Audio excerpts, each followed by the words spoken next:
Ooh, we are back to streaming.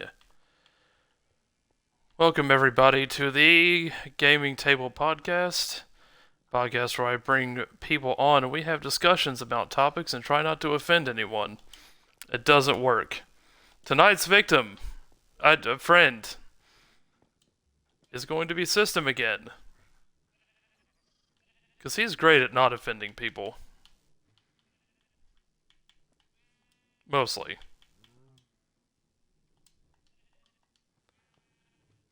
System, welcome Offensive to behavior. System, welcome back to the gaming table. How are you doing? So far, so good. The week has started off pretty strong, and just hoping I can keep that momentum up for the rest of the week. Yeah, that's kind of where I'm at too. I'm like, you know what? This could be a good week, could be a bad week. We're not to Wednesday yet, but I am glad to be back to streaming. As weird as it is. Indeed, I am very glad that you're back to streaming. Yeah, it's weird. I took a week off. It was one week, and it feels like I've been away for 3 months. Months. Yeah. Yeah, it's what's that, a chicken? What are you doing? What are you talking about? I don't know. Okay, that was in the game or your phone. I don't know which. That was my phone. Uh but yeah, no, it felt like months and I'm like I don't understand why it feels like this. So I thought about it that Sunday, I think, where I was sitting there and I was like, I've not streamed in a long time. And then you realize, oh, it's only been a few days. Yeah, I was like I don't know if I'm the type of person that can take a long breaks like that. If a week is long to me. I think a good break would be about 3 4 days. Yeah, and I mean in all reality, like in streaming, since I only do 3 days a week, it technically was only 3 days, but still, it's that thing of like where I've gotten so used to looking forward to it that when I don't have it around, I'm like, feels weird. Yeah. Completely understand that. Well, system, you got any off-topic rants? Any nice things to dole out? Uh, there was something that happened last week, and I did want to bring it up, but I can't for the life of me remember what it was. Okay, No, it would have been fucking funny. gotcha. One of those things that just can't remember. Yeah. Oh, that sucks. I hate when that happens. It's like it's right there, but it won't come out. Oh, I remember what it was. Okay. So I'm at work doing my thing, and I buy a small snack, something to go ahead and munch on while Mm-hmm. I'm heading back to my warehouse. And it's about 20, 22 degrees at the time. It was pretty fucking cold. So I'm driving in the truck, got the heater on. I got my snack off to the side because me being the good little by the book asshole that I am, I was like, you know what? We're not supposed to eat in the truck. I'm going to go ahead and put it off to the side, wait until I get to my warehouse, park, and then I'm just going to go ahead and eat it.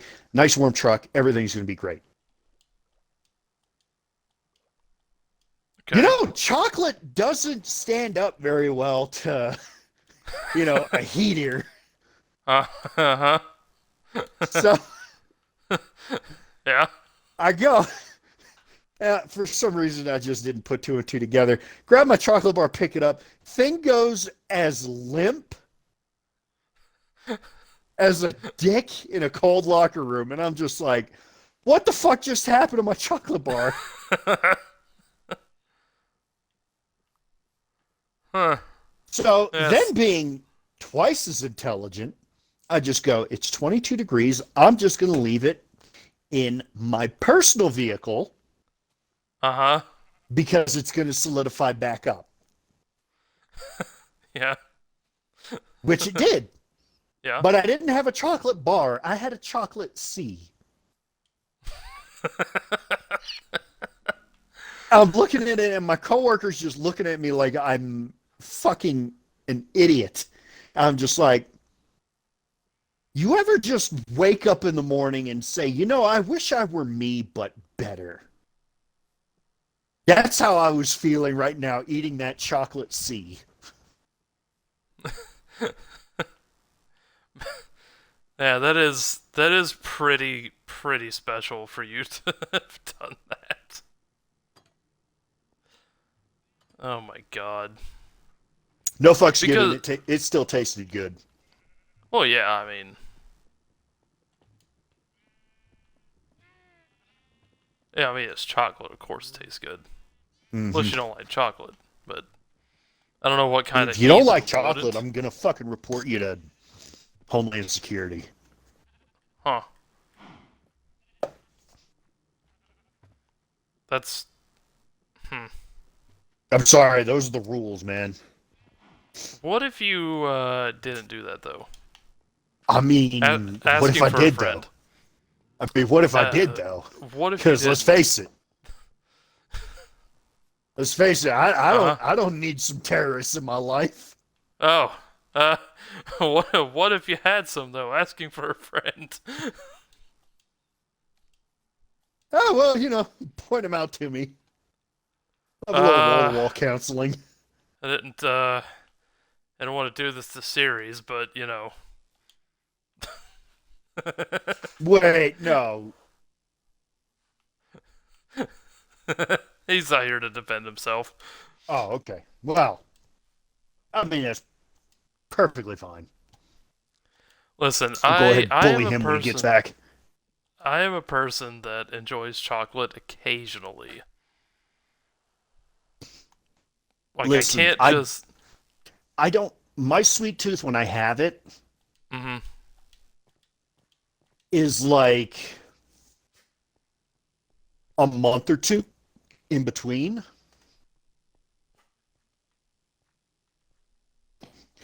And I mean Yeah.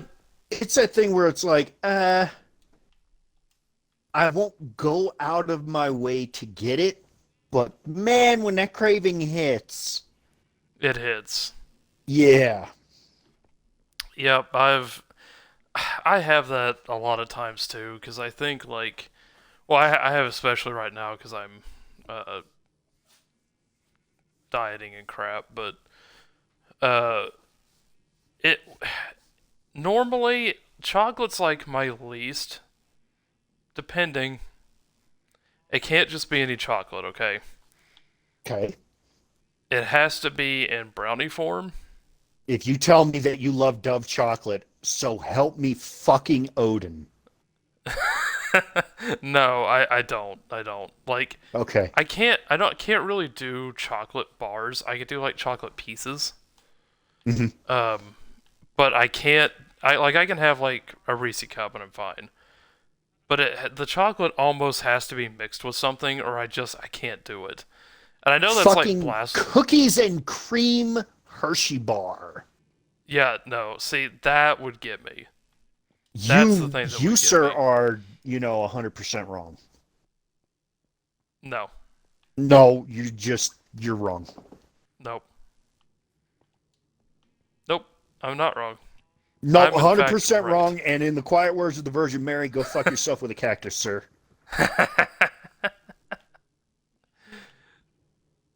You just don't know what's good, system.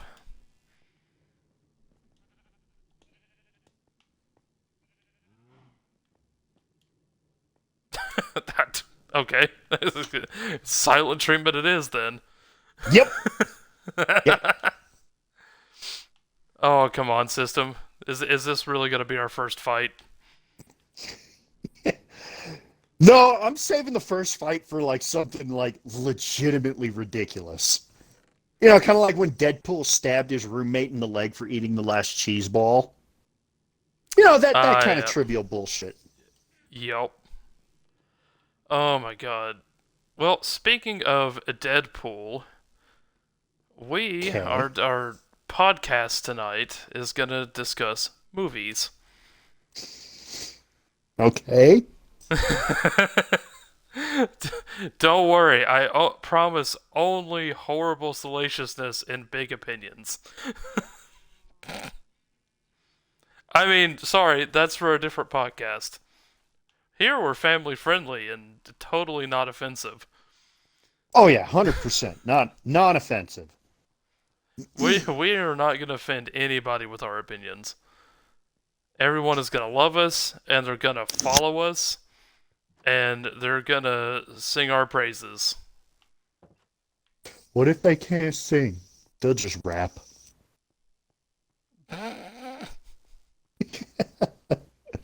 Hey, remember that time we said we weren't going to offend anyone? Listen, it's only offensive if you're offended. Agreed. So just don't be offended. Yeah, there you go. Being It's, offended is a binary choice. Either you're offended or you're not. yeah, just don't be offended. I tell you what, takes a whole lot of fucking energy to get offended. Takes a whole lot less energy to just not give a fuck and move on. Unless you meet those special people in your life, and then, man, it really takes a lot of energy to not give a fuck. It's like those people that you just can't stand on a visceral level that you hear them breathing and you're just like, fucking stop that. Yeah. Oh, I know a few of those But in my I day to day. can't fucking learn. You better learn to breathe through your asshole, motherfucker. Better start being like a cockroach breathing through your carapace. The carapace. And yes, sister, we are on peaceful, so we can, actually do this and not Oh, thank not fuck. lose focus. See, I'll prove it. Oh, wait. Ow! My balls! Well, I guess we can still hurt each other.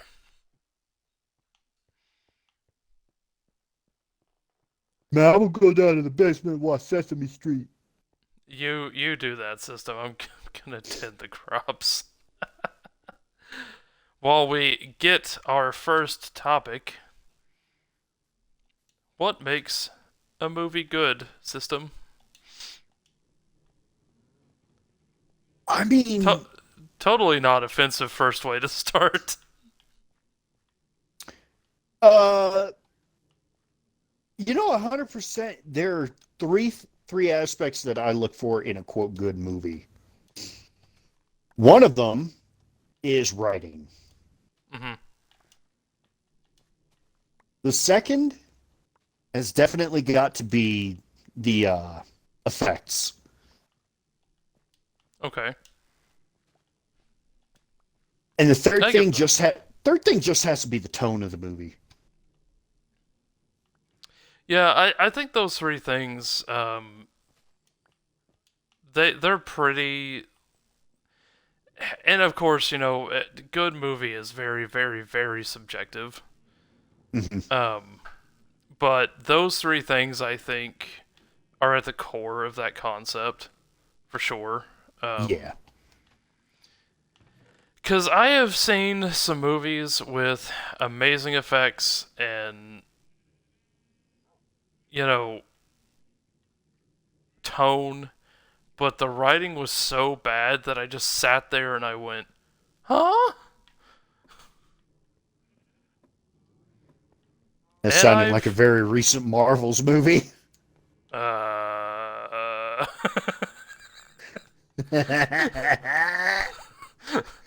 Listen, I haven't. Here we Truth go. be told, I have not seen a Marvel movie in a little bit. It's been a very specific movie that I don't think really counts, but that's neither here nor there. And then what movie was this one?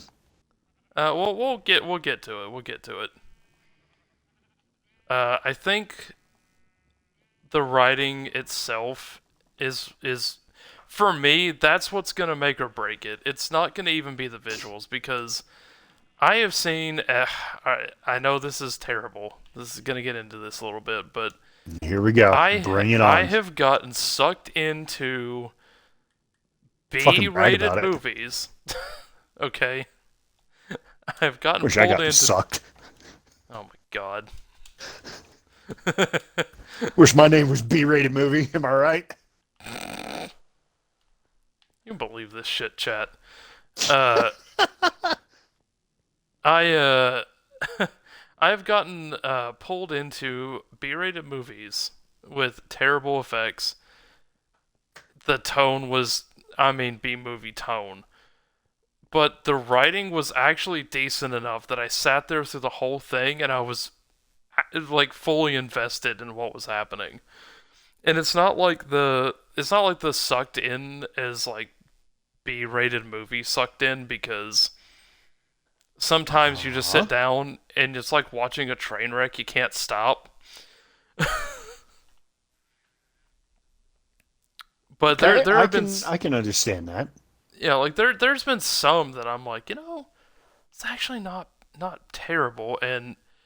Uh and of course you got the cult classics. You have the Evil Dead series. I don't know if you've ever seen the system, but it is definitely in my top movies to Okay. watch because it's dumb. Okay. But It's full on also, camp. There's nothing yeah, wrong with full on camp. but it's also like entertaining to a degree, and I'm like in the writing aspect because somebody took the time to sit down and write this shit. Hey man, I can completely agree with that. One of my top 10 movies is actually Masters of the Universe Nice. because I grew up watching that movie as a kid and it's one of Hmm. my fucking favorites. You know, I think like for me, and the we'll just talk like the difference real quick between recent movies within the past like I don't know, say 5 years, and movies from like the mid 2000s to early 2000s. I think the Okay. writing has gotten worse, and I do kind of blame Marvel for this Okay. because I can easily get behind that. I think we've and don't get me wrong, there are some of the Marvel movies are very good, and the writing is very good, and they're very good at piecing together. But then you have some of these other ones that come out, and you can tell that they rushed it because the plot's not great, the story's okay, you know, the dialogue is not A tier, Hmm. um, and unfortunately, I find that to be the case with a lot of movies now, where if you look at the trailer and you go, God, I want to see that, and then you get to the theater and you go, God, why did I see that? That's kind of what I'm talking about, where it looks great in the trailers and it looks great, and that's the point, right? Hmm. But you get in the movie and it's like, wait a minute, what even is this? What are you trying to do? How are we getting from A to B? And oh, we were just there. Like there's Yeah. no you get somewhere there's like no build up or there's no explanation or there's too much exposition. And it's like, you know, I just want my movie to not I don't want my movie to hold my hand, but I want a movie to at least have some forethought other than, look, here is generic villain 32 versus generic hero 86. Hmm. And there's nothing to it other than that. And the depth is like, if you can sit down and you can predict how the movie's going to play out, that's a problem. To a Okay. degree. To a degree. I'm not going to say it's always a bad thing, but it's like, I can tell you that the hero in the movie is going to experience a tragic loss. The hero is going to have some sort of redemption point. The hero's probably going to get a new suit or powerful MacGuffin, or several. Looking at you, most recent Marvel movie, but there's those points where it's like, okay, at some point there needs to be a deeper connection in the story. Explain how we get to this point. Can I have some character built emotion and drama in the fact that maybe they don't want to actually be a hero? Hmm. That's a good, like, I like that. uh I don't know if it's necessarily a trope, but I've seen it a few times where, like, I think the reluctant hero is one of the better ones Oh because yeah. it adds that depth of, like, they're not seeking the glory, okay? They're not seeking the path forward. They're like, I don't want to do this. Stop making me. And yeah, in the end they do it, but they're not happy about it. Oh yeah. I So, like, but you get a lot of them now. It's like, well, I want to be the Avenger. I want to be uh the hero. I want to save the day for XYZ reason. oh It's yeah. like, that's all well and good, but realistically, and I know I'm putting realism against a Marvel movie or any hero movie or any movie for that matter. If you are a person, average Joe, your average Joe system, and you Average get system. What a at your terrifying average thought. your average day system, and you end up with superpowers one day for whatever reason. I don't know. You got struck by lightning, and now you shoot lightning out of your toes or something. Get them grippers out, Yeah, baby. you got to get your grippers out and just start letting them loose. You know, to me, I don't know that if you take average Joe person who's been beat down on the day to day, they're gonna immediately go, I'm gonna completely control myself and not tell anybody and not use these for evil and not do all this other stuff. 100 fucking percent. Because you and I had this conversation a few weeks ago, Funny enough, we did have this conversation a few weeks ago. and I had to tell you it was between getting Magneto's powers or Mm-hmm. Logan's powers, minus the adamantium claws. Yep. And I said I would have to take Logan's powers because I could not trust myself with Magneto's powers. You wanted me to elaborate, and I said, have you ever been in traffic? Yeah. Well, I mean, and that's the thing is, like, because if you think about it, you break it down. Let's just take Magneto as an example. Yes, he's a villain, but it works for this process. Mm-hmm. If you wake up tomorrow and you have the power to control one of the most abundant resources on the planet, because almost everything we have has even a trace amount of this of metal in it. Okay? Mm-hmm. So if you wake up and the power to manipulate all that, is your first thought going to be, with great power comes great responsibility? Or is your first thought going to be, I'm going to make some weird shit? My first thought is going to be I'm going to keep this on the down low and then I'm gonna make the mistake of getting in my car, Hmm. Yeah, and then and see it's that, out the window 5 minutes into the drive. and It's that's like, that's the oh, you feel yeah, privileged enough to go ahead and blow through a red light? Well, I'm gonna make your car fly 50 feet in the air. because and Hope you're here's the wearing your thing. seatbelt.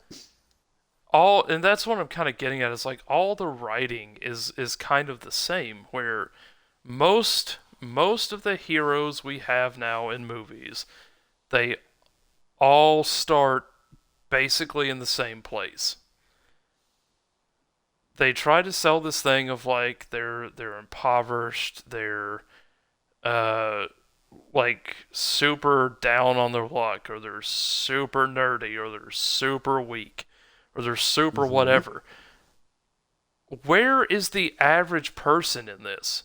Because you even got the other end of the spectrum, right? Where it's like the super rich guy. And you got the Yeah, super Batman. whatever. You know, you got Batman, Batman. Iron Man. Batman, Iron Man, two examples I can think of. But, like, where's the average person who's working the 9 to 5 and is just kind of generally miserable? Because, you know, they're I like, think that well, was called the Drew Carey Show. I. I don't know why I thought that would be funny, but that was a That little bit was funnier than I thought it would be. that's just very out of nowhere. Um, but you have that, and it's like, okay,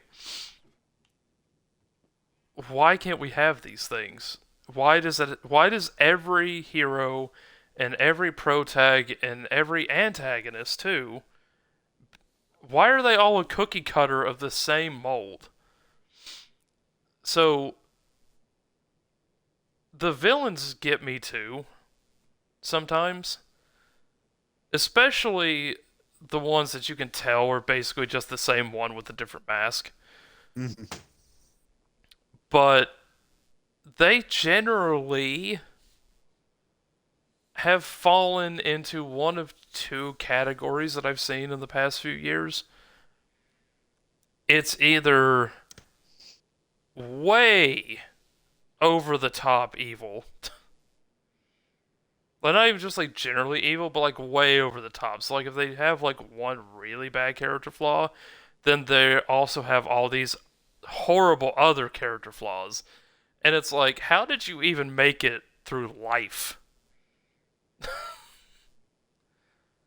I Or mean you that have the like that works. super sympathetic villains. And I'm not talking like, oh, I understand where they're coming from. I'm talking like, oh my god, they need a hug. I I can't stand those kinds of villains. feel so bad for them. And I'm like, okay, yeah, I get like I personally I the villains I like the most are the ones that you can understand where they're coming from, with the caveat of they were really fucking dumb to do what they did. Uh, Best example, favorite villain of all, Michael Douglas in the movie Falling Down. I don't. That almost sounds like a joke. Is that a joke? No, it is a movie of a CIA analyst who, during a heat wave in California, decides, fuck it, and he gets out of his car. And then everything just snowballs from there. Hmm. It is definitely a movie that every step of the way, you see what he's doing, and you're like, oh yeah, I have dealt with that situation before. I have been that pissed off about something. And at Okay. first, he starts out as a vigilante, but at the very end, you realize he is truly the villain. Okay. It's a very good Yes. movie. Definitely Yeah. something you should sit down and try and watch. That is that is a good example too. Um, because like I was always thinking something like I know Darth Vader's like an obvious one, but it's kind of that origin of like I kind of got where he was coming from, but he went about it a really bad way. Mhm. Cause like on one hand, yeah, he wants to save the love of his life. Totally respectable. Totally get it. Yep. However, execution leaves something to be desired. I mean, as soon as the younglings came into the picture, he was straight caramel dancing. Yep. And that's that's the thing is like you can be understanding of the villain and their origins, but past a certain point, you have to recognize that they are evil. It's like you're just a dick. Yeah, like at some point you just turn into a dick, and it's like that's. But we don't get those anymore, and it's like every villain's got to have like this same tragic backstory of they're like this because of this. You should understand and respect that. It's like no, I don't have to.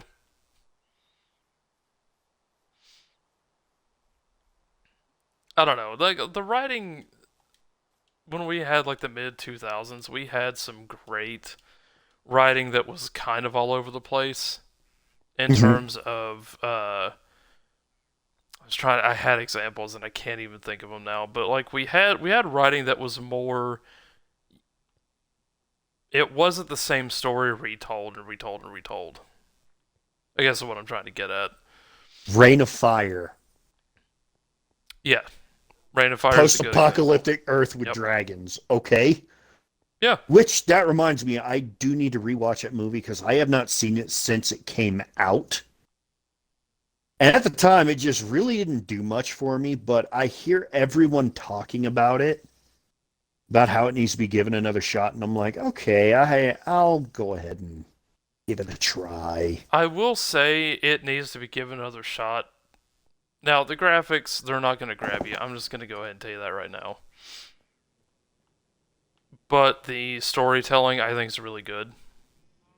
I mean, I'm not looking for a fucking movie that's going to be like Hitchcock or anything. Well, that's good, because this is definitely not Hitchcock. But I just think that, like, the rise of superhero movies in general has kind of diluted the writing spaces in general. Yeah. Because, unfortunately, as much as I harp on them and people harp on them, superhero movies tend to sell very well. It is something that's very easy to do, very easily relatable, but at the But same time, the problem is they go after the safe shit. mm-hmm. And that's my biggest bitch about superhero movies right now. Yeah, I love a Imagine good dark superhero imagine movie. if no, check this out. Imagine if Hollywood actually put forth the effort to do a Batman miniseries on the White Knight. Yeah, okay. Just get all the fucking writers, make every single person read the entire White Knight comic series, and then make a 4 episode miniseries about it. That would be Yeah. great. That would be So incredible. that also kind of lends me into something else. We are getting better writing out of the animated movies than we are the actual like live action stuff. Yeah, I don't. that's because fucking Hollywood still sees comic books as like a poor man's entertainment. Mm-hmm. Yeah, no, I And it's I like, oh, absolutely agree it's a with poor that. man's entertainment, but you motherfuckers keep churning out dog shit after dog shit after dog shit, and you wonder why nobody's actually going after it. Yeah, and that's the thing is like they've been proven and shown time and again what it takes to sell those kinds of movies. Hmm. Um, and they just won't do it. They won't take the risk. No, they won't.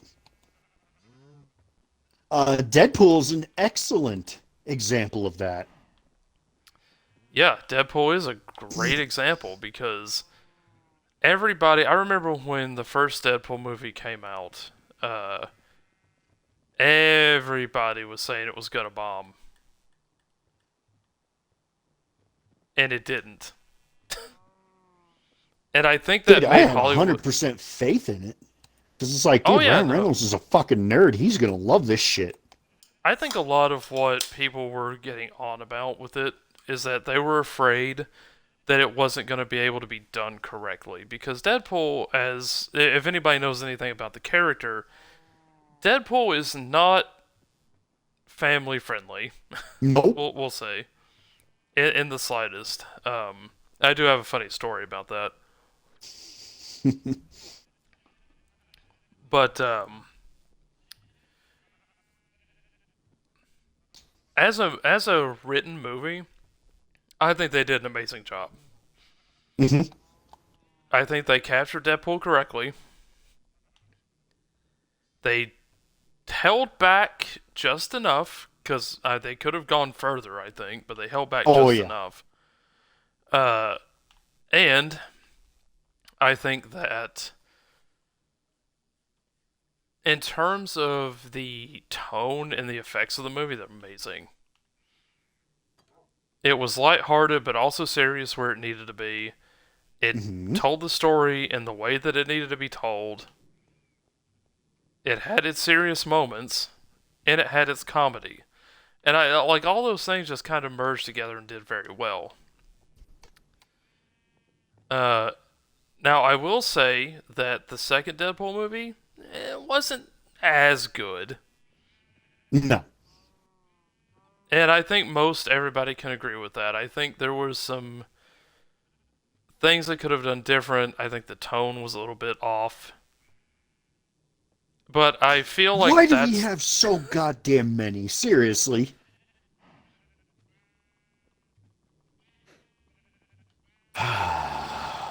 Continue. I think they were trying. I think they were scared about Deadpool 2, actually. Hmm. I don't know Yes. why, but I could tell they were scared about it. Um, and I think one of the reasons that they were scared is while in Deadpool 1 you had Colossus, Hmm. Cable is a very big character Hmm. as far as the X-Men are concerned. And I think they were worried about using Cable. Yeah, they didn't know how to use him. Now, I think they still did a good job with him, personally speaking. I think it could have been better, but I think for what they were doing, they did a good job. Um, but there again, you've got like the first one, you're not holding back because, as far as I'm concerned, in Deadpool 1, they laid it all on the table because they probably didn't think they were going to get another shot. Yeah. So when you don't think you have another shot, it's easy enough for the writers to go, just throw it all out there, it doesn't matter. It's either going to make money or it's not. We don't have to worry about sequels. We don't have to worry about any of this other stuff. And I feel like for movies to be good, all movies need to be approached like they're one offs. Yeah. Like, we're not going for a third. We're not going for a trilogy. We're not going for a series of movies. Dude, I don't even think the original John Wick was supposed to be a trilogy. I think it just happened. Yeah, and that's the thing is like, put your little teasers at the end if you want. Marvel did it. They made it popular. I think it's fun. I think it's a fun little thing to do. Put it at the end, and it's not a commitment. Is the thing. You and I are gonna have a fight. You and I are gonna All have a right, legitimate fight. all right. Here we go. This is it, chat. Fuck Marvel Studios for putting those goddamn teasers at the ends of the goddamn movies. It got to the point where we're sitting through so many fucking credits just to see a stupid little teaser. And it's fucking infuriating. I can't stand it anymore. I legitimately the last Marvel movie, I don't remember which one it was. It was not Endgame. I think it was Infinity War. I didn't even bother going to look at the end bumper. I was just like, fuck it, I'm done. I want nothing to do with this shit anymore. And it's not from the standpoint of the wasting of the time. It's because I started to understand why fucking movie theater employees get so fucking pissed when Marvel movies come up because they have a turnaround time to get their shit done. And when you leave during the credits, you're giving them extra time, but because we keep putting these stupid ass bumpers and teasers at the end, it's Mm-hmm. cutting their work down. And then you wonder why, oh, I'm in the theater to see this new movie, but there's a big old fucking puddle in the seat because it didn't get cleaned correctly. And that Well, last first one, of that is personal shit. It's like, oh, great. I have these seats assigned, but look at this. Looks like somebody pissed themselves. But no, they spilled their fucking drink and nobody cleaned it because it's a fucking Marvel movie. Everybody wants to see the 30-second plug at the very, very end that really doesn't do shit. And you're only going to get it if you're a fucking nerd and you know the comics. Like, legitimately, the last one that I saw, I don't remember which one, but as Rachel and I were leaving, dude and his girlfriend behind us, fucking, I don't understand what that was referencing. That was weird.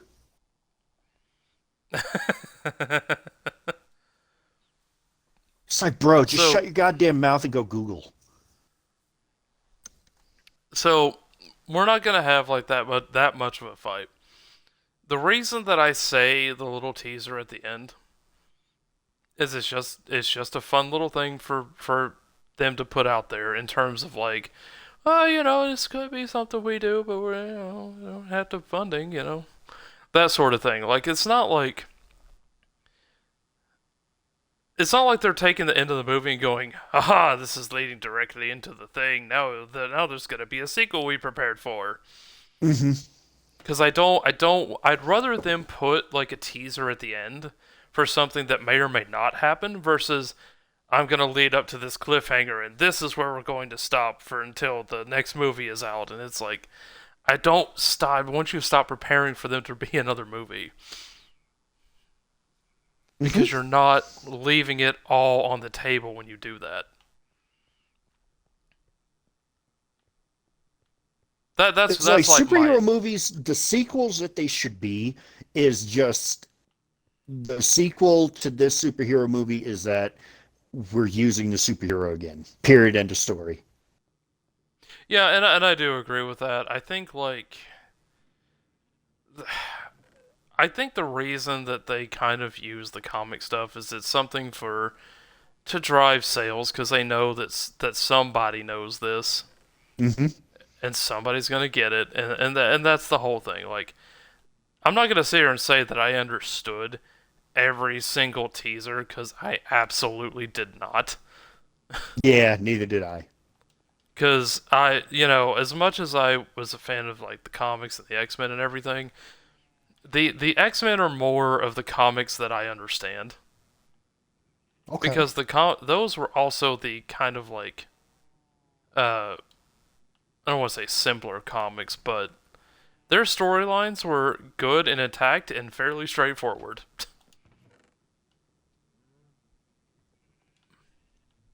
Unless your name is Deadpool, and then, well, that's just your life is just that.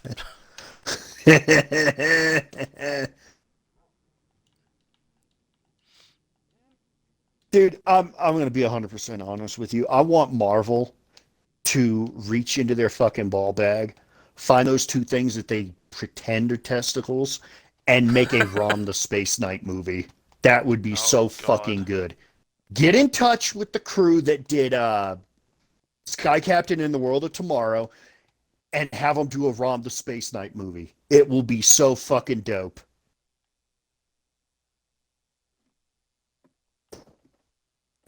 God, I just want there to be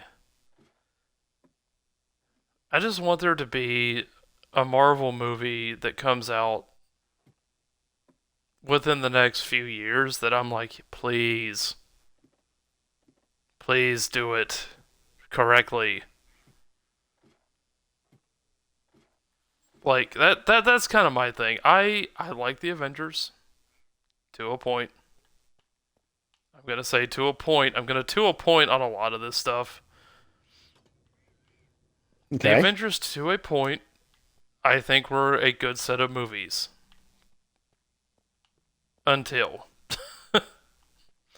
Until they went to try and end them, and I'm like, okay, these are choices you're making.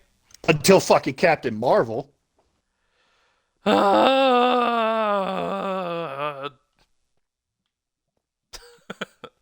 Oh, sorry, did that come out of my body? It's like, hey, we want to do a superhero movie. How can we make the person a complete fucking cunt? Oh, I have a great idea. Alright, so, like, this is the other thing that drives me crazy with writing. And I don't care, male, female, child, old person, I don't care. Alright? I hate the I'm better than everyone character trope. It drives me up the fucking wall. It's like if you remove any sort of hindership or conflict or whatever, oh God, what they used to call it? Was it the Mary Sue type? Is that what they used to call that? Yep. Yeah, so if you are basically automatically the best, and you automatically never lose, and you automatically everyone loves you, and automatically you can be an absolute dick to everybody, then you are not a character. You are a prop with legs. Rey in Star Wars. Yep. Okay. We're not controversial. No, I'm straight going for it. Yeah, Rey was a so fucking that's Mary Sue character, and I could mhm. not goddamn stand her. Yeah, and that's the thing is like there was almost zero. There was maybe one or two moments in Rey's story where I was like, okay, a little bit of hardship. There was almost none. And the fact that she basically existed to serve this thing of, oh, well, it was really all about, Rey. It was always Rey. It's like, no, it wasn't. It never was. And in fact, you decided to diminish all the other characters for the sake of her. Hey, check Because this out. Hey, check this out. My name's Ray. I grew up on fucking Tatooine. I don't know anything about spaceships, but guess what? I managed to get aboard a Millennium Falcon, which is, probably a 70-year-old ship. And guess what? I managed to bypass the hyperdrive by yanking out the perfect card without having the vehicle explode. Good job, me. And I've never even seen the fucking ship before. yeah, yeah. All right. Here's the here. I didn't want to do this. Hey, yo, my Uh, name's Ray. I perfected a saber throw in the first movie. oh my god. Hi, my name's Ray. I was able to take down a fucking wannabe Sith who was trained by Luke fucking Skywalker. Oh, I'm gonna give birth at this rate. So like here's the thing. That is bad writing. That I this is it's just bad writing. Do you want to know how they could have made the writing? And I actually talked about this in one of my movie circles. The one thing that they could have done to make Ray to explain how she can do all this shit is Hmm. at the very beginning when she's fixing that droid. You see her working on it and everything. If she had a little book that she was reading that had her handwriting, and she fixed it, and then the thing stopped working again, so she kept fiddling with parts, and then all of a Hmm. sudden it started working. You see her pick up something and write down what she just did. Yep. That would have explained 90% of how she's able to do everything. And then I would have been like, oh, she does trial and error. Okay, I don't need to see her doing trial and fucking error. Yeah. Like that's and that would have been fine. And you know what? I'm gonna even make it one step easier. Okay. Okay, let's hear it. All they had to do to not make me angry about this is Was not give have Ray. her is give her a parent that was already connected to the fucking force. That's all they had to do. That's But it. surrogate mom Space Leia. Yeah, listen. Did, do you? Oh God. Yeah, no. See, that's the thing. Is it's like, oh, but this will be great because everything. Let me tell you how this fucking thing ended. Did you ever see the ending? Fuck no. Okay, I listen. I pulled Buckle up. eject after episode 7. I don't know what the fuck happened after that. All right, buckle up, buddy, because you're gonna find out something that's gonna make your blood boil. Nope, I ain't buckling up. I want to fall out of this fucking roller coaster. So not only did they decide that, oh man, I'm a hip youth young director. I'm gonna make everybody mad on purpose because I can. That's how I imagine he sounds, by the way. I never heard him talk, but I imagine that's what he sounds like. Okay. And they made Luke Skywalker the most pathetic person in the entire galaxy. I Okay. do remember a discussion in one of them. They explained that Luke tried to kill Ben. Yeah, all right. So let me set you the scene, okay? He is training Ben, okay? Mm-hmm. Ben's a little shit. Yeah. Ben is teetering towards the dark side because, that's the danger of Padawans Mm-hmm. and apprentices and all that good stuff. Luke has some sort of fucking vision about, Ben becoming the next Darth Vader that he stands over him in his sleep and ignites his lightsaber over top of him. These people never. Okay, You know what I hold blame on. for. Hold Hang on. on. Hang on. I'm gonna tell you the blame right now. It's when Disney fucking acquired Star Wars and most of the canon universe they turned into the expanded universe that doesn't Mm-hmm. fucking matter. It's like, no, we have plenty of lore of what kind of character Luke was. Yo. And to sit there and just say that, uh-oh, I got my dick in a zipper because a vision told me he's going to be Darth Vader too. At that point, you just look at it and go, okay, so I'll make sure that I remove anything that would tempt him like that. I would teach him even deeper into the light side of the Force Mm-hmm. to the point where just the thought of straying from the light side would make him just feel uneasy beyond anything. What was it in the expanded universe that one of the Jedi Masters he had found a natural crimson crystal, and all of the other Jedi Masters were very hesitant when he found it and constructed a lightsaber. So he told them that he was going to go and meditate on it. And in the expanded lore, apparently he meditated, I think it was either 1 to 3 days on it. And he came back to all the other Jedi Masters and he said, I can find no taint in the crystal. And Jedi Masters went, dope, all right, you could be the only Jedi Master to wield a red saber. Yeah, I know what you're talking about, but I don't remember who it was.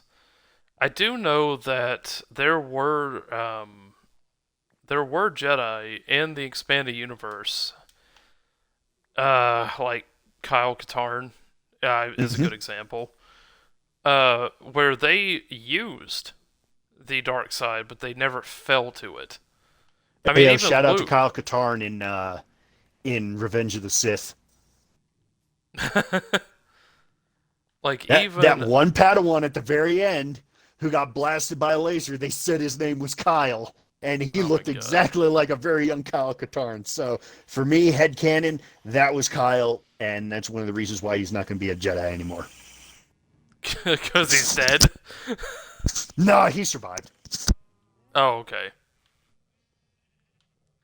But like, one of the things that I think that they don't pay attention to is the lore that they could have. Oh my god, it could be so great. Uh, Except for but one thing. well, so here's the thing. Okay, even Luke himself used the dark side. Mm-hmm.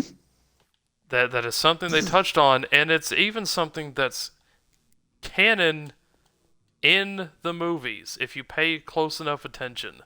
Mm-hmm. Because he force choked some those pig things in the palace, in Jabba's palace. He force Yeah. choked them. So he wasn't doing it with rage. He was doing it with all this other stuff. So he knew to not get that you could use it. You just couldn't you know give into it basically. Yeah. Could take it to its fruition that it would want you to take it to.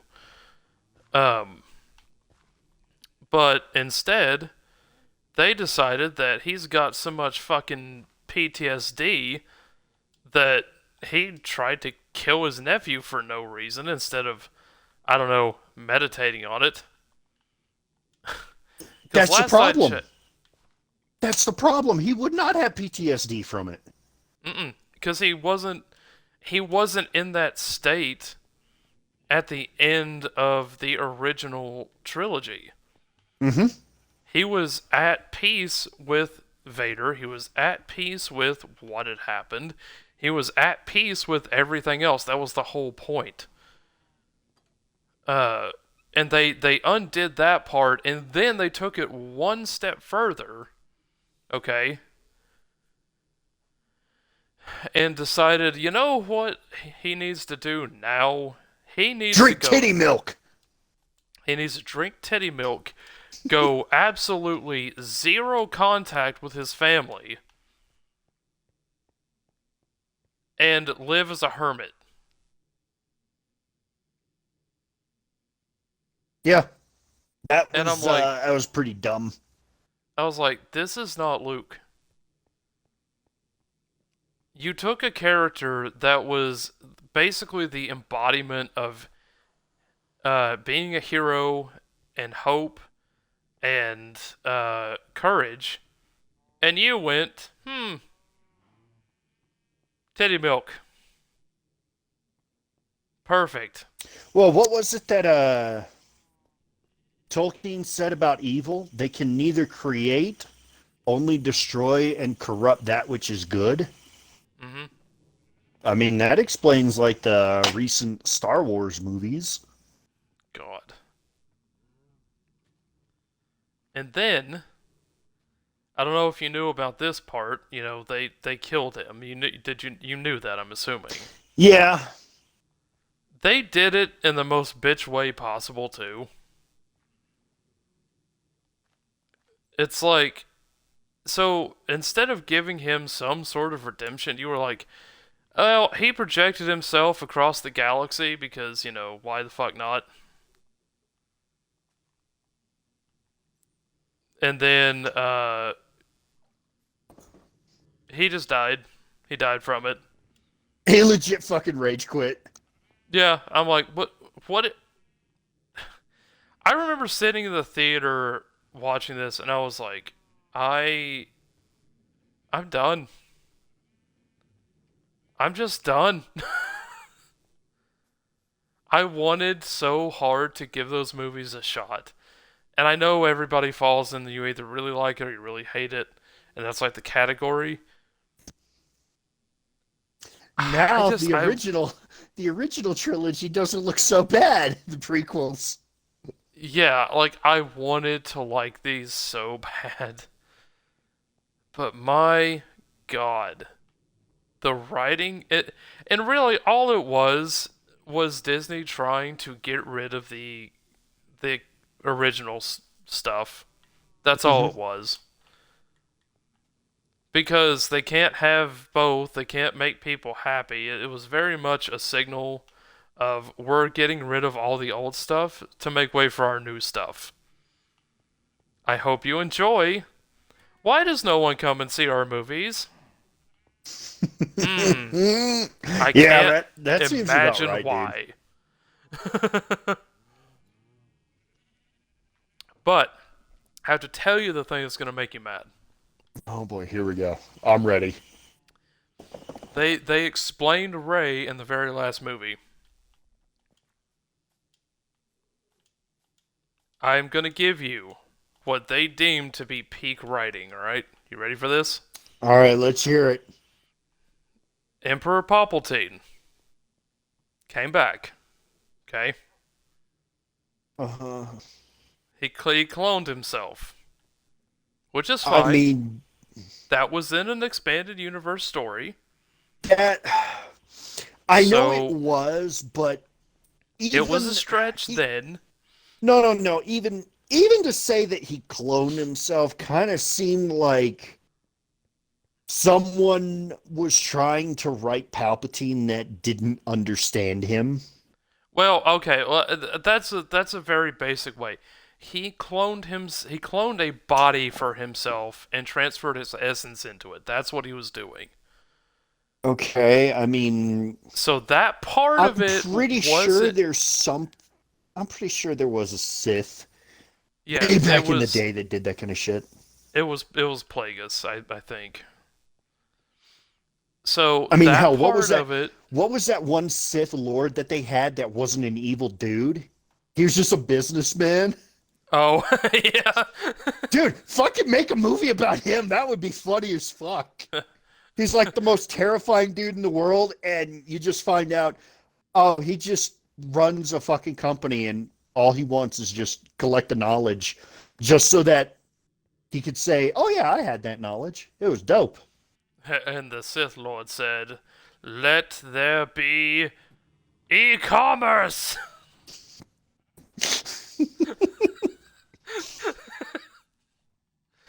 But like, okay, so he was doing all that shit, okay?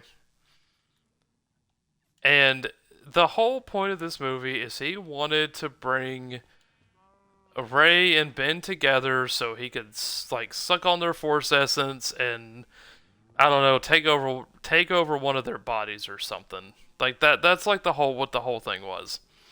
What Okay. if he could play the long game? Okay, Yeah. I'm gonna punch a big fucking hole in the writing right now. Okay, yeah, do it. Okay, if he could play the long game for that fucking long, why didn't Mhm. he just wait until they fucked and then possess the kid? Okay. Well, I'm, I'm gonna tell you why.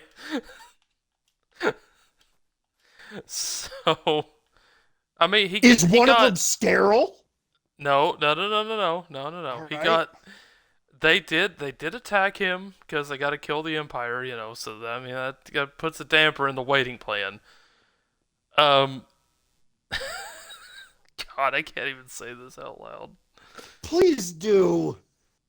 You're fucking killing me with suspense, and I know it's not going to pay off. I'm just going to be disappointed. I am Ray, I am fucking excited for my own disappointment, and I hate you for it. Ray, Ray is Palpatine's granddaughter. What the actual fuck?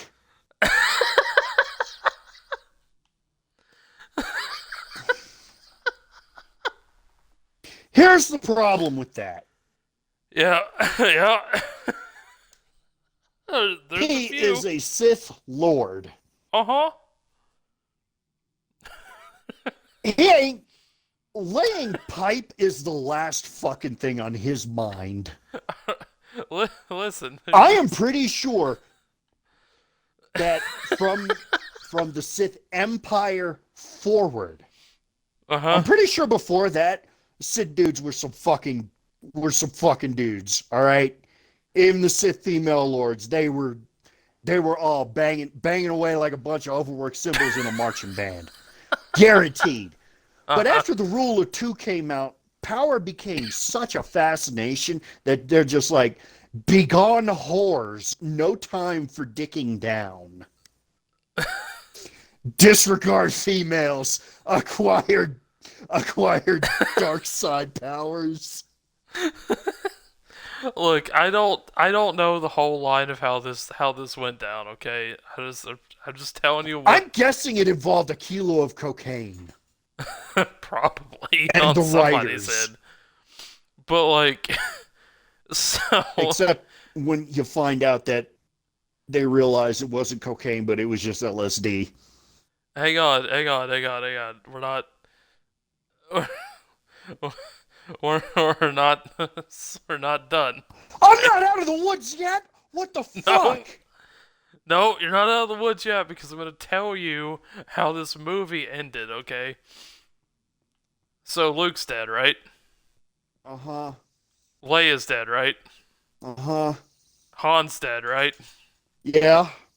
Okay. They also killed Ben, so Ben is dead. Okay. Okay. That's kind of to be expected. Yeah, it's whatever, right? Where the fuck's Chewie?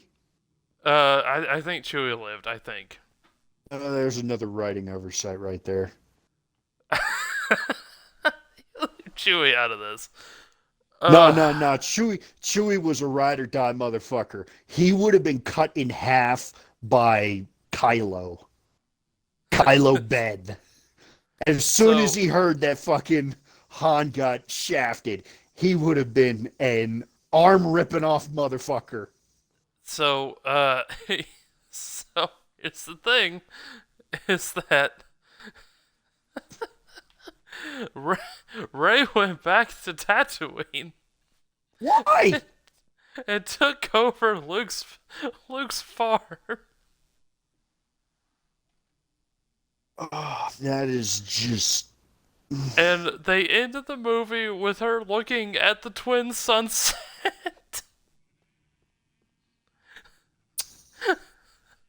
And she was like, I'm a Skywalker now.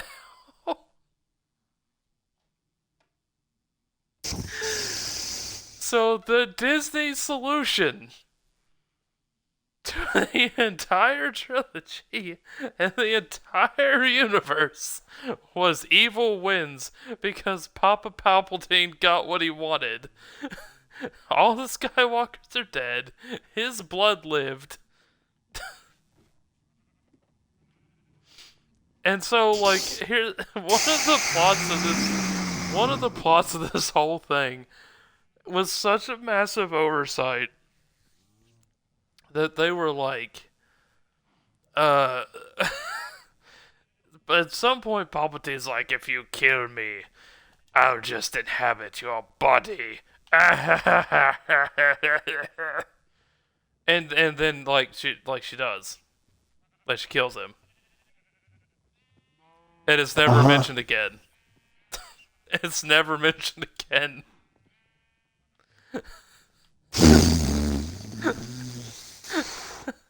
So, uh, and that's like the whole thing is that if you're not careful with your writing, you end up Disneying yourself. Don't Disney yourself. I want a refund from this whole fucking conversation. I Yeah, just, no, the biz. How's it going, man? dude, I just want a fucking refund, man. I know I You didn't want? pay anything, but I still want a fucking refund. Okay. I will give you a refund. We will move on to our next point of the topic, okay? All right. We're going to talk about a good movie. Oh boy. We're going to talk about Deadpool and Wolverine. Okay. I assume you've seen it. Once or twice. Possibly 3 times. A little more than that.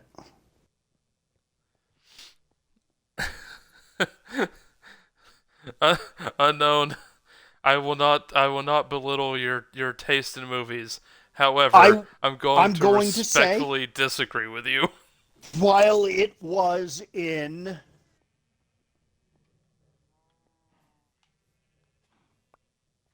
I have seen it Hmm. about 10 times. Perfect. It is a blast. Yes.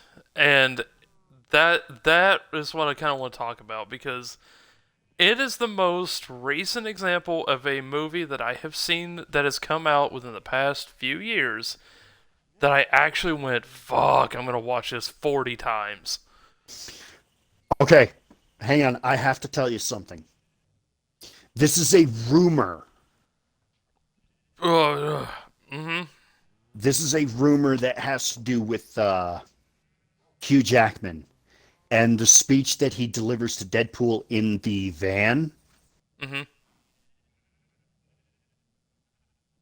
It is I'm ready. rumored that Hugh Jackman was not delivering that to Ryan Reynolds, but that entire thing to himself because he still sees just how much people love him as Wolverine, and he's delivering it to him from Old Man Logan, where he said he was done.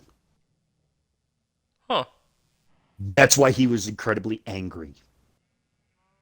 It's rumored that that's what he drew inspiration from. I can see that.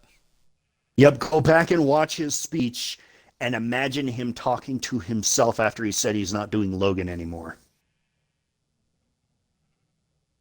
Okay. I'll have to definitely go back and go back and take a peek because that does make some sort of sense. I'll say now that he's done with Logan again, how about he re up Van Helsing? Because I'm waiting for another one of those. No, no, no, no, no, no, no, no. He's gonna do that till he's 90. Remember? Listen, like I know a lot of people. Well, I'm not gonna say a lot.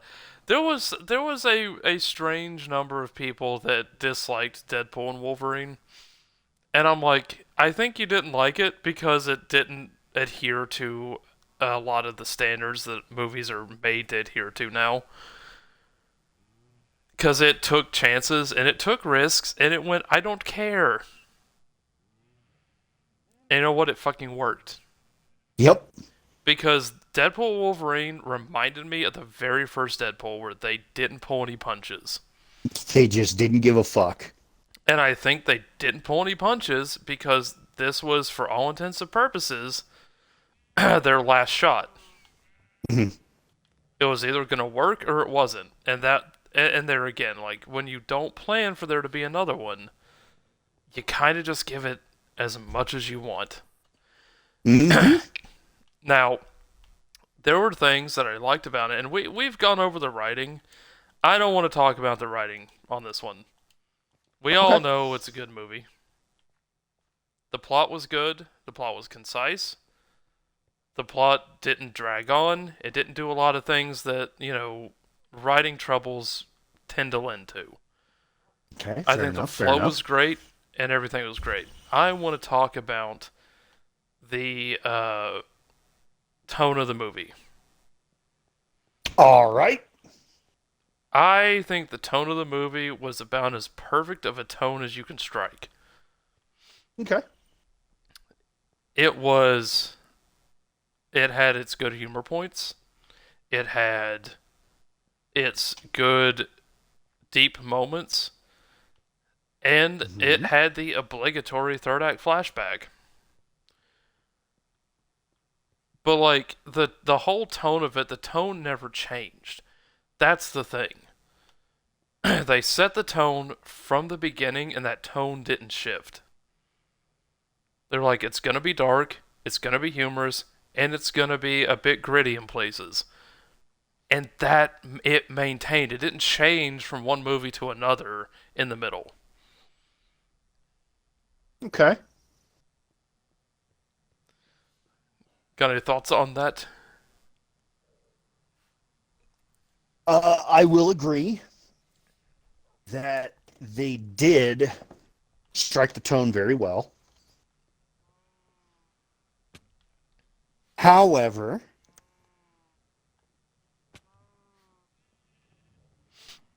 the one criticism that I do know that a lot of people had was anytime Wolverine and Deadpool fought, it was always a stalemate because neither could kill the other. Mm. To which my comment was that was their entire relationship through thousands of fucking comics. Yep. That's what we were looking for. It was Mm-hmm. just, it was the best scene to sum it up is when Deadpool looks Wolverine in the eyes and just goes gubernatorial. Yeah. And Wolverine tries to swing on him. And that summed up their relationship. I didn't care about the tone. I wanted to make sure that they had the relationship perfect. And I think, well, I mean, we can even say that the relationship is part of the tone because I think that is what set the tone.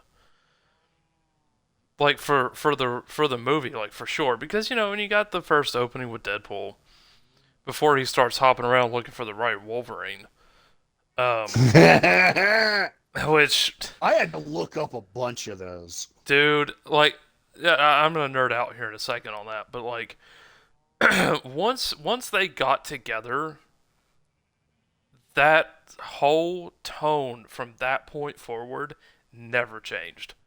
Mm-hmm. And that was about as perfect of an interaction as I could have wished for. Because even from just the trailer, like when they were very first teasing it, I was absolutely fucking stoked. Indeed. Indeed. Like, I was ready. And, you know, and for me, a lot of that was nostalgia. Because I grew up with the X Men, a lot of people did. Mm-hmm. And to see Hugh Jackman step back into that role after he said he wasn't, like for me, that struck a chord with me. And honestly, this was one of the most relatable versions of Wolverine that he's ever done. Yeah. Because I think like that Wolverine in particular can strike a chord with just about anybody.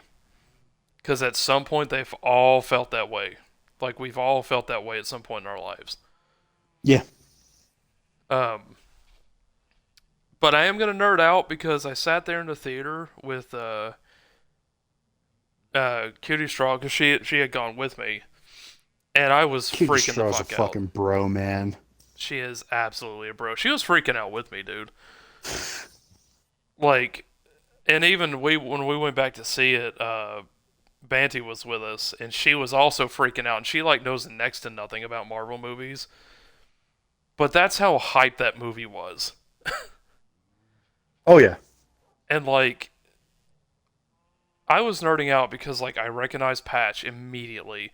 I Mm-hmm. recognized Apocalypse Wolverine. I recognized the only one I didn't know offhand was the crucified one. That one I had to And look up. I think, wasn't he, because I'm getting him mixed up, but wasn't that Wolverine a vampire? I don't I don't even remember after I looked it up to be honest. Um and the listen, I'm gonna say this: the Calverine was funny. That was hilarious. I kind of really wish that that was an actual thing that they were doing because I think he'd kill it. Dude, he killed it as fucking Geralt.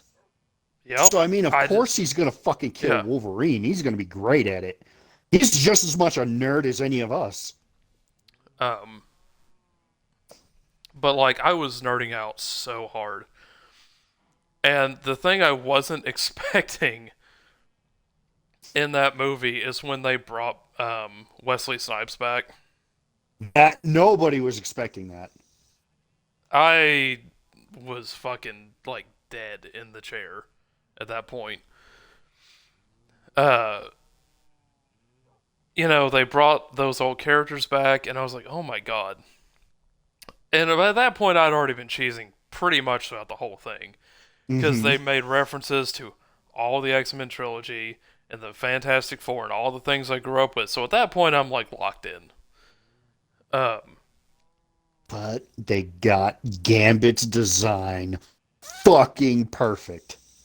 dude, when I saw Gambit actually look like Gambit, I was I was like cheesing out so hard. And Cutie Straw, that's like one of her favorite heroes. She was Mm-hmm. like beating me in the arm because she's like freaking out that he actually looked like Gambit. And sounded like him too. Yep, they did an amazing job, and that's the thing is like that you can set the tone so easily and make so much money if you would just do a little bit of design work and fan service. Mm-hmm. You don't have to do it all the time, but like it's the little things. It's the little things like that.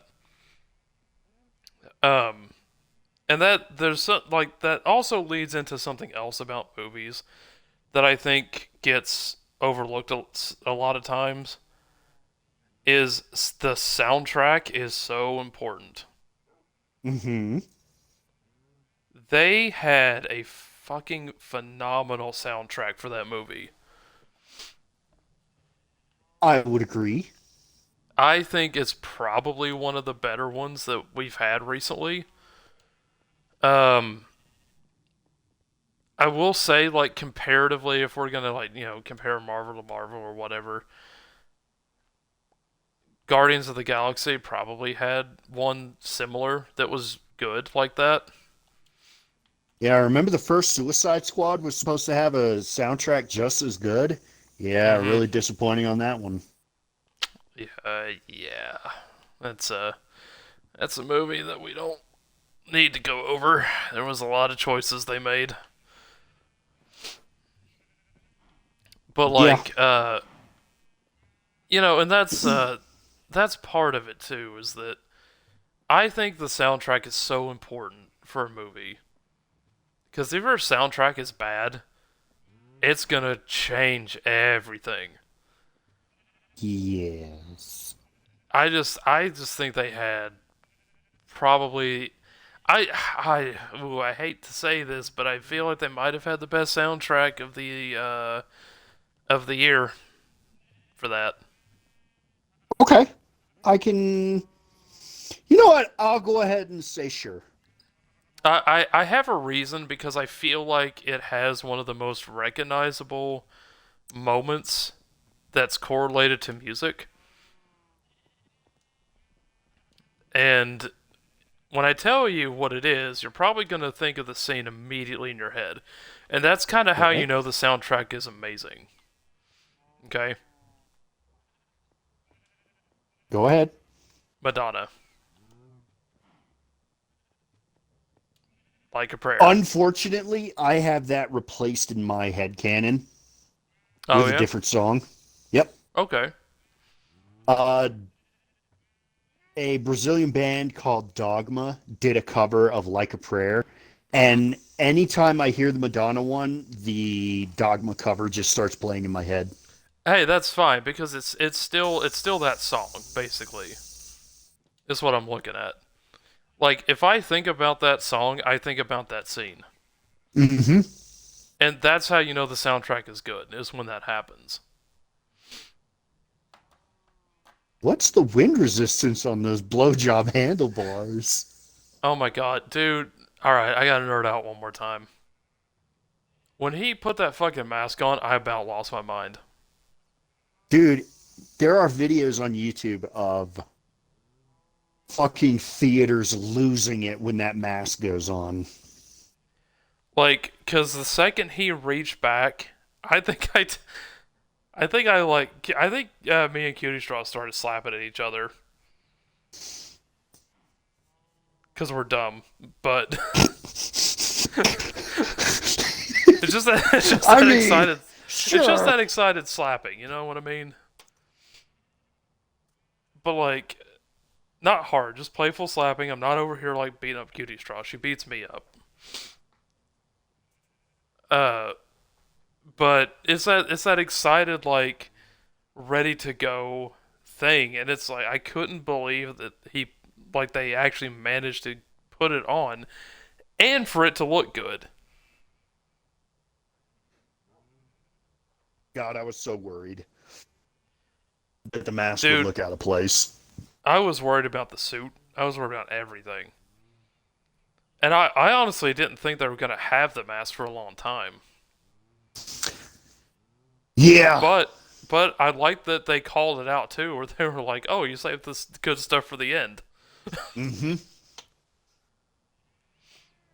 I'm just a catty bitch when I'm jealous. Yeah, like that's the thing is that they did such a good job of calling that stuff out. Oh god. We have one more topic to cover, system. Okay. And I wonder if you know of any examples cuz I have a couple. Or I have Okay. one big one. All right. Movies extending beyond what feels like their natural endpoint. Ooh. Ooh. Mhm.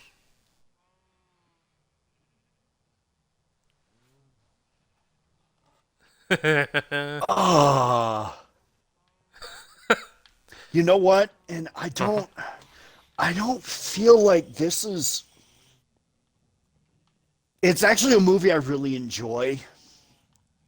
I mean, it could be a movie you enjoy too, because I mean, it's not like only bad movies are guilty of this. Well, no. You'll understand this. It's a movie I actually enjoy, even though everybody shits on it. The Lost World, Jurassic Park. Yep, yep. I think I slightly touched on this with Cutie last week, actually, when we were talking about dinosaurs and stuff. Yeah, it going from the jungle to L.A. That felt like two separate movies. Yep, and I think a lot of people felt that way. I I have a visceral reaction to that kind of thing. Hmm. And if it's a movie I really enjoy, I can overlook it. But if it's a movie I'm on the fence about, then I get really, really upset by it. Because one of my favorite video games did that. It went from this incredible stealth action video game Hmm. to the last quarter of the game just being a running gun shooter.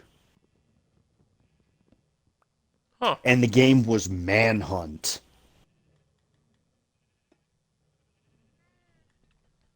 Okay. And I went back and played Manhunt a couple years ago. And as soon as I made that connection, I got really, really depressed about the game because it's like I fully fucking enjoyed this video game. And then just like the final couple levels, it's like, oh hey, everybody has a gun. Get what kill one guy so you can get your hands on a gun. And then go finish the level. Yeah, I could see why that would be kind of rough, especially if you've not been doing that the whole time. Listen, like imagine the first fucking Alien movie being absolutely terrifying and then just becoming a fucking buddy cop. What the fuck happened? Yeah, well, I mean, even me and Cutie Straw, hey, Sirius, what's going on, man? Series, We, you are definitely going to want to watch the VOD to this because it is really fucking good. yes, we've been having some good conversations And it's about about movies. movies. Yep, we've been talking about movies. Um, one of the things that I think got me about that movie in particular is that it felt like it ended at the jungle, Yeah, it did. And and then it should have. and the studio exec said, "Okay, now we got to actually show off the T-Rex doing stuff, so send him to LA."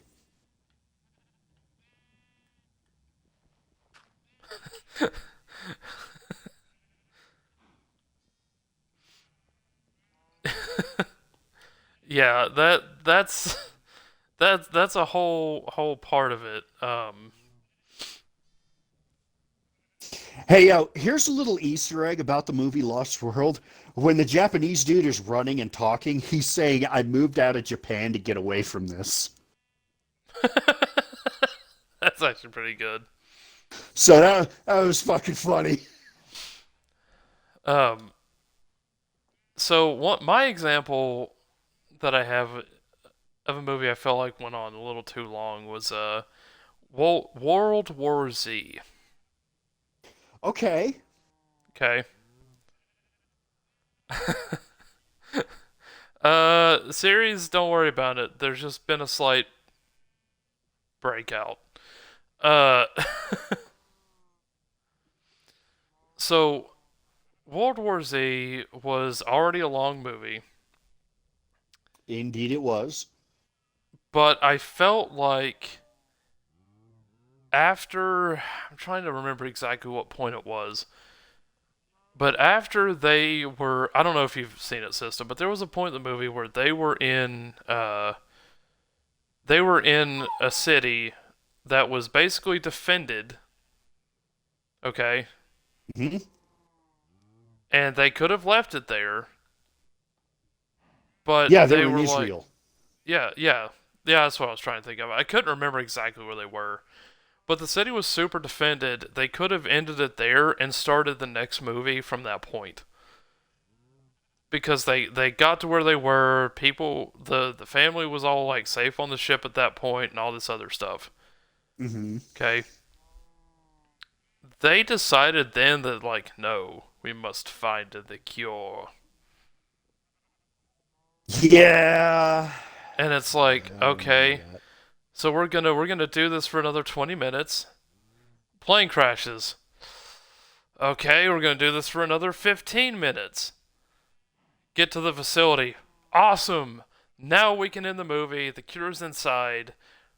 Hallelujah. It's for some reason Peter Capaldi telling him he has to walk down a hallway.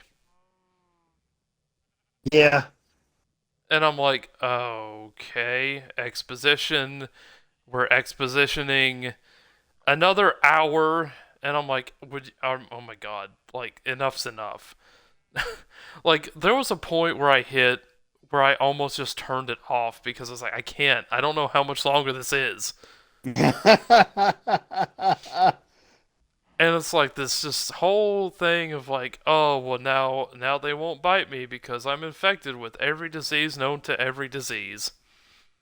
It's like, no, I'm infected with a more dangerous disease and they're going to avoid me. Except fucking homie McBig Chomper sitting there getting right up in his face and clicking his teeth at him. That was fucking funny. Yeah, and I'm like, you know what? Do it, please. And then they're like, oh, well, this isn't over Even the yet. zombies are scared of AIDS. I am so glad. I am so glad there was no more. But it went on for too long. Hmm. Like, you could have just ended this. That's all you had to do. You could have made two movies. But you didn't. That's like my biggest example of it, and it's like if you feel like your movie's ending, you need to end your movie. Yeah. At You some know, point, you just got to pull the eject button and go, fuck it, we're done. even Lord of the Rings had to stop. Now, granted, they had a lot more territory to cover, but still. Thank God they cut out Tom Bombadil. What's wrong with Tom Bombadil? Oh, God. He's fucking What? annoying. But And the he's so worst part happy, is, he's the only system. motherfucker that knows what's going on. No, it's great. Because nobody would believe him. Would you take that character seriously?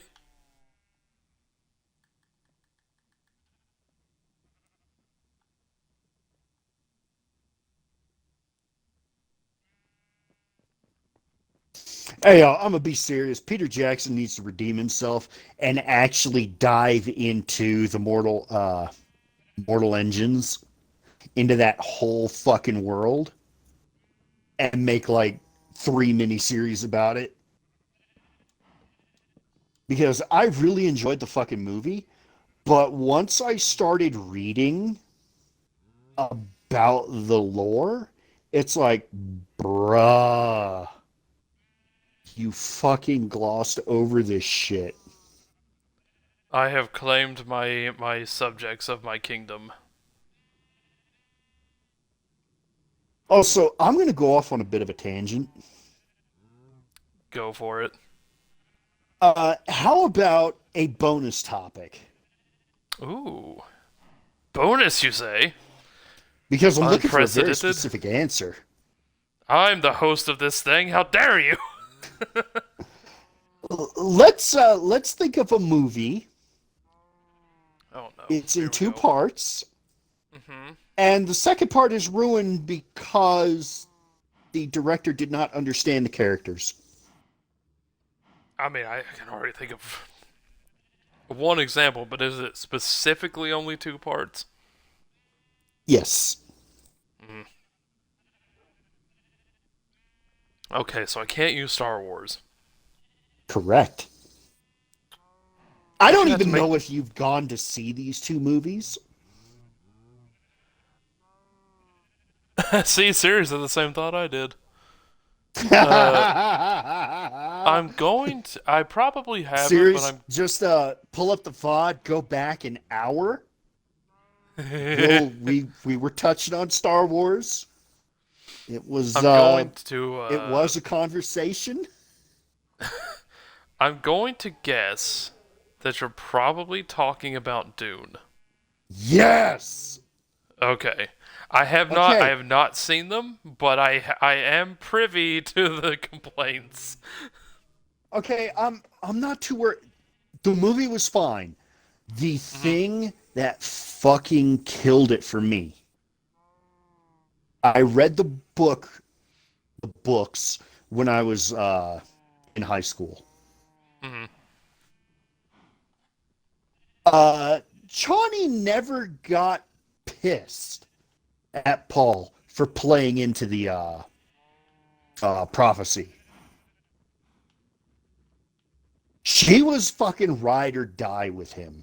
But she did point out, yo, I don't like this, so when all is said and done, you're gonna have to explain, all right? I'm gonna be right with you, but when this is all done, we need to sit down so you can tell me exactly what happened. And that's how she was. In the second part movie, they allowed this huge fucking rift to grow between the two characters. And that really fucking bothered me. Yeah, that was that was a complaint I had seen several other places have or pointed out that they created this drama that wasn't there for some reason. And that's I guess that kind of does lend and circle back to the writing thing of like taking these artistic liberties with things. I don't know. Like to a degree I understand that you have to like try to make a movie flow and do things that are a little more condensed than like what the book would do It because wasn't even just that. I mean, you're in the book. Chani is the perfect example of a fucking ride or die bitch, hmm and in the second half, she just kind of becomes, oh, I fell in love with somebody who's more worried about what happens in the universe rather than just the planet of Arrakis. It's like, bitch, you realize that if I don't do this shit here, that everybody's gonna come to Arrakis and Arrakis is gonna get no peace. there ain't gonna be no peace. But like that's the thing is that I think it's hard sometimes for people to not take these liberties because as a person who writes themselves, I'm very much like I can get in that mindset of like yeah, but I kind of want to like adjust this just a little, just a smidgen. Like Okay, I can understand it. I don't agree with it because I no, feel like I'm if you're I'm gonna taking put from this in this, perfect perspective because you okay, haven't seen the movie. Okay, hmm imagine if in the Lord of the Rings a real rift developed between Sam and Frodo because Sam yeah, took the yeah, yeah, fucking ring. yep, Like to the point where even after all was said and done, Frodo was just like, "Nah, fuck you. I don't want to be around you, prick." That's what it felt like, and it's like, dude, okay, that is a little more than a liberty. That is yeah, rewriting a character.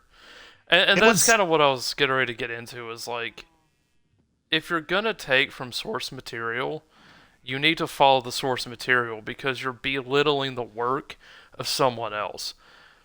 And that's kind of why I get frustrated, I'll say, when there's uh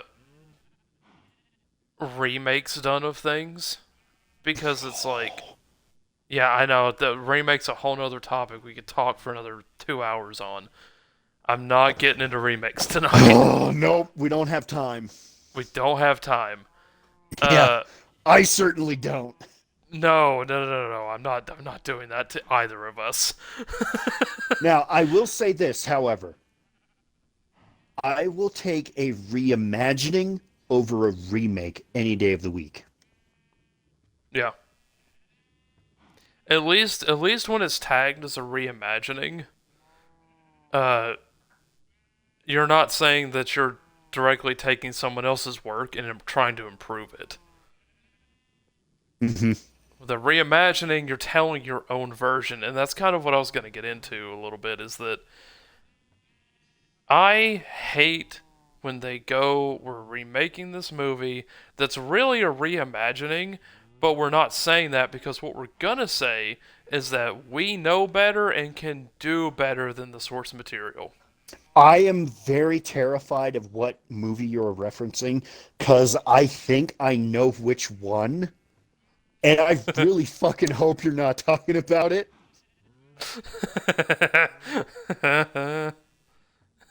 You said a remake of a reimagining?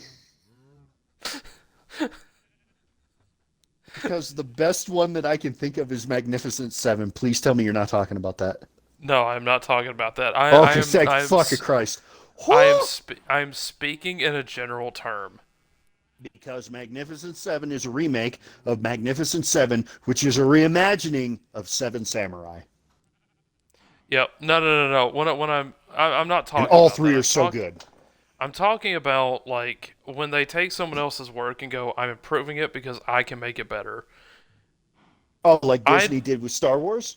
Yes, I don't care who you are. I don't care what company you work for. I don't care if you feel like you are the best writer on the face of this planet. You will never, ever be better than the creator of something. Because that creator knows that inside and out. And that's one thing. This is it's another topic for another time. Uh huh. But just kind of get this thought in your head is that this is the problem with fan fiction.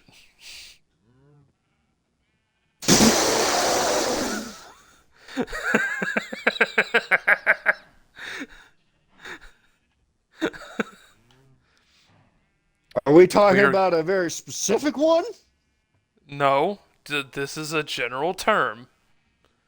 We're getting a lot of shows and things right now from a writing perspective that are basically fan fiction spelled onto a screen. Because a lot of the writing we've had in the past few years that have been off of franchises, that have been off of uh, have been off of books and things like that, has very much been I can do better than the original writer. I'm going to set this to my head canon, and this I will be will. the correct lore. I will say this, okay? And this is the only time I'm ever going to praise it. Oh God.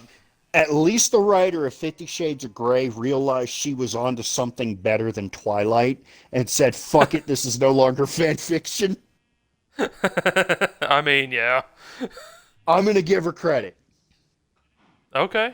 Okay. Rachel's a huge fan of those fucking smut books. Hey, good for her. I will not read any of the 6. God, If you there's get the joke, 6? you get the joke. Uh, No, there's only 3, but I'm also lumping Twilight into the others. yeah. Uh, So, oh my God. I gotta tell you something when we're done with all right, stream. I don't all want to right. get into it on stream. Oh, it's gonna be good. Yeah. No. Yeah. Hey, yo, No. as soon as you actually start getting bigger with this, you need to make a Patreon so we can have these conversations and upload it to Patreon. If anybody watches this podcast is interested in Patreon, please let me know. Well, I will totally that'd be so do. funny.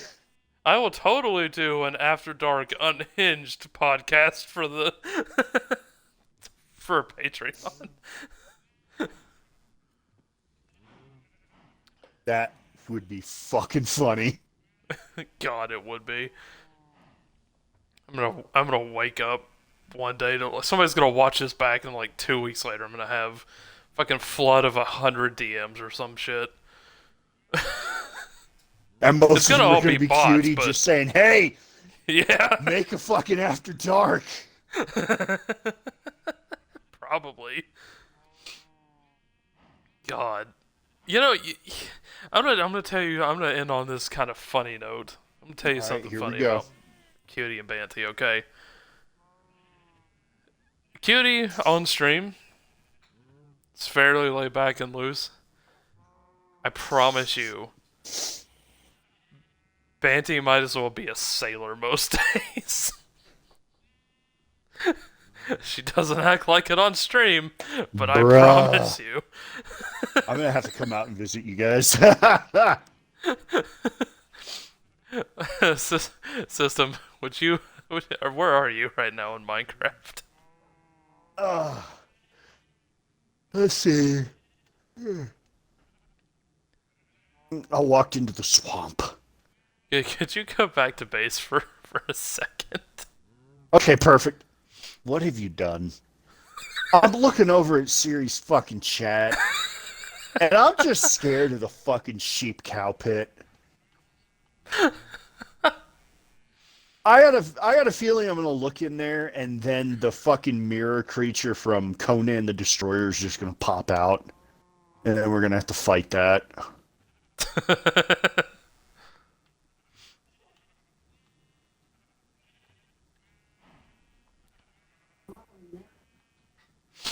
Oh man. So while Systems, hang on, I see his name tag. Save my little diatribe for a second. Here we go. What cluster? What in the name of Christ and his fucking angels are you doing? I have created my own cult. Cult of the Lamb.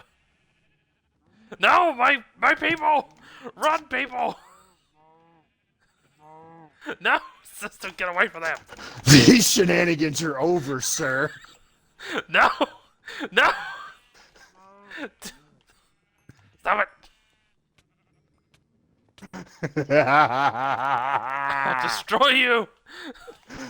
I'm mine. Get away from my sheep! Ah!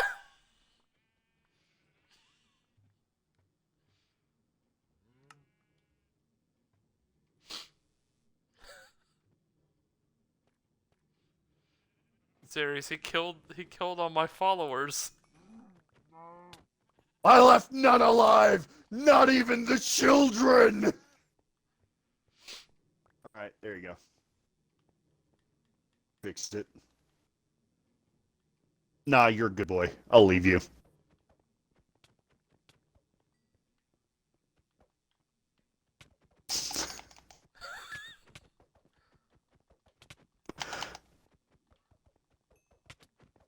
Garden implements are perturbed.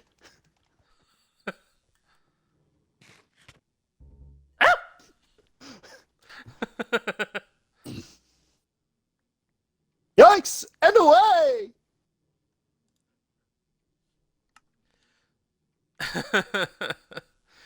Oh man. So we do have just one couple quick thing to go over. Okay. For the month of April and May. Believe May is also correct. Don't quote me on that. You guys are gonna see green ribbon on my stream. You see it up in the upper right hand corner. Uh, April is Stress Awareness Month, and May, I believe, is Mental Health Awareness Month. Uh, I'm gonna have those ribbons on stream as just kind of an awareness thing. Uh-huh. For mental health, because stress and mental health go hand in hand. And we're gonna play mini golf next time. Yep. we're gonna be doing some because this channel is supposed to be a de-stressing zone.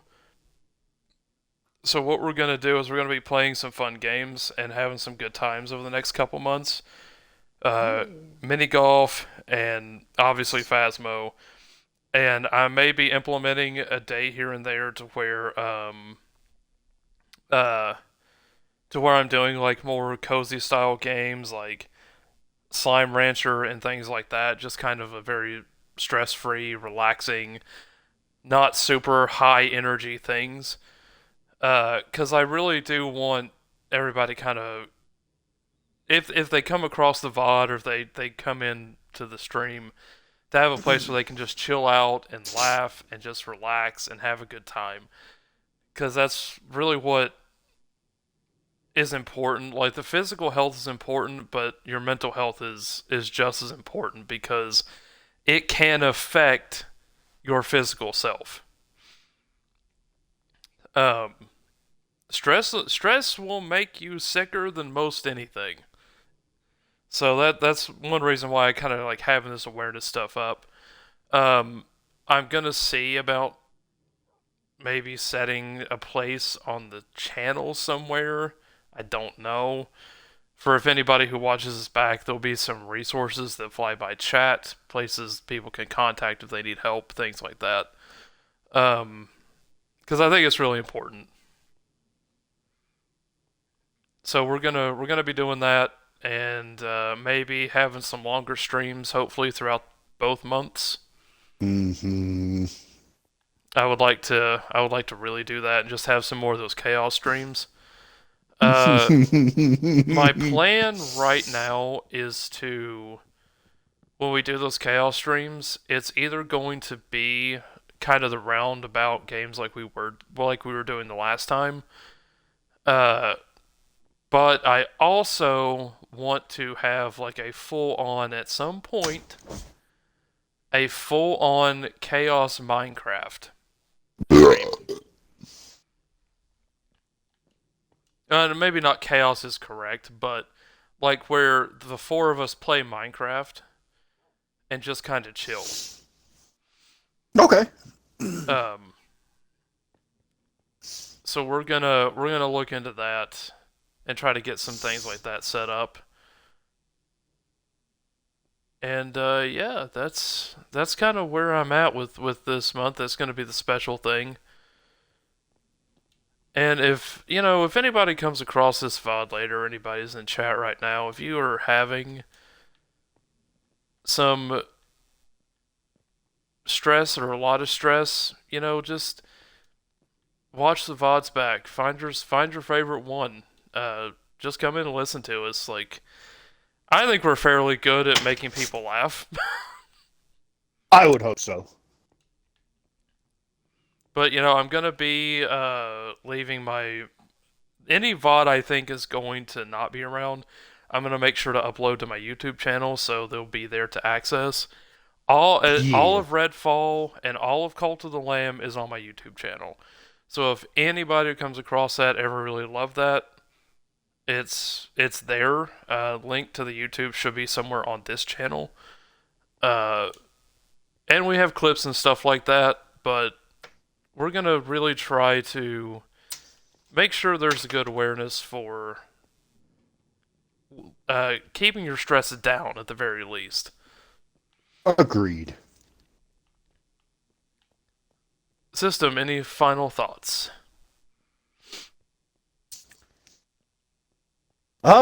No. I had an absolute blast on this podcast. It was a lot of fun, dude. I Yeah, do truly enjoy talking about movies. and this won't be the only time I think we'll talk about movies because obviously we touched on some things we didn't want to get into tonight. Madness flow, my But child. we will get into movies again. I've been having a lot of fun doing these podcasts. Habib! I think doing the podcast has been a lot of fun. It's been a good Tuesday thing for me to do because I never could really figure out what to do for the Tuesday stream. And this has been a lot of fun. I've enjoyed having System on and Cutie on. I'm hoping here soon to get Banty on one. I think everybody would really love that. Uh, I got a special topic picked out for hers. I have another topic that I'm gonna want to do with everybody. So System, Cutie, and Banty. And I don't know when this will happen, but I'll go ahead and put it out there. I do want to do a D&D podcast conversation with them.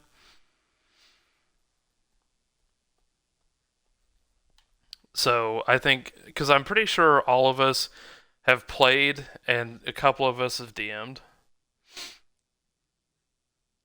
See, Unknown Abyss says, love the idea. Someone with mental health issues. These streams and games have always helped.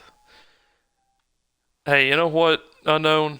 I'm glad. And that's, if, you know what, that makes me feel good because if we can help at least one person, then I feel like I've done what I needed to do.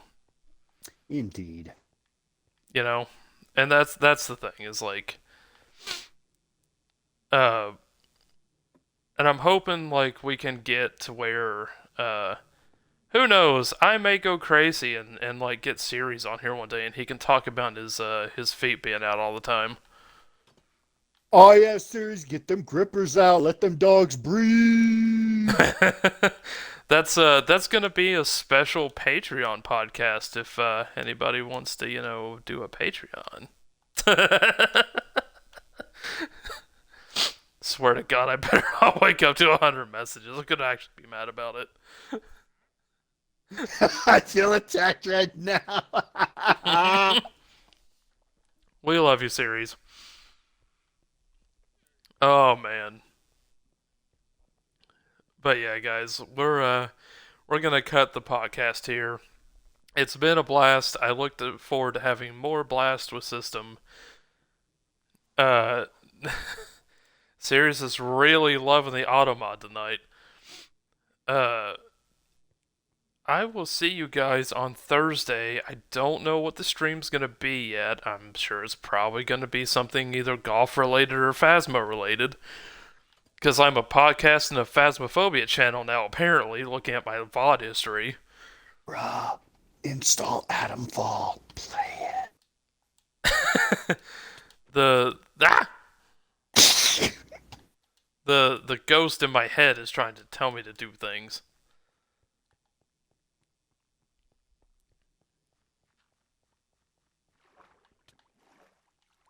it. But I will catch you guys in the next one. Until then, guys, de-stress your lives. Remember, if you need a laugh, watch our VODs back. In the series, definitely check out this VOD. Yes. I will catch you guys later. Peace. And remember, guys, don't fall too far because it makes it harder for us